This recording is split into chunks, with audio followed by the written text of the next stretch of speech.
আজকে আমি করলা ভাজি করব। এখানে আমি পেঁয়াজ, কাঁচামরিচ, হালকা হলুদ দিয়েছি, সামান্য রসুন দিয়েছি। একসাথেই আমি সবটা ভেজে নেব।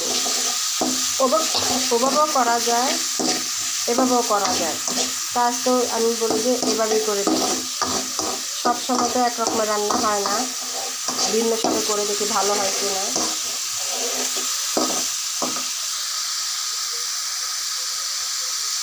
ফেসবুক প্ল্যাটফর্মটা হচ্ছে একে অপরকে ভালোবাসা। এখানে পরীক্ষা দিয়েও লাভ নেই, এখানে বন্ধুদের ভালোবাসা প্রয়োজন বেশি বেশি করে।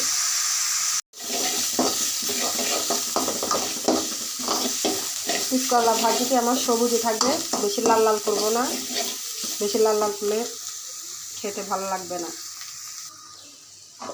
বন্ধুরা, আমার করলা ভাজিটি হয়ে গিয়েছে। আমার করলা ভাজিটি যদি ভালো লেগে থাকে আমাকে ভালোবাসা দেবেন, সবাইকে সাপোর্ট করবেন।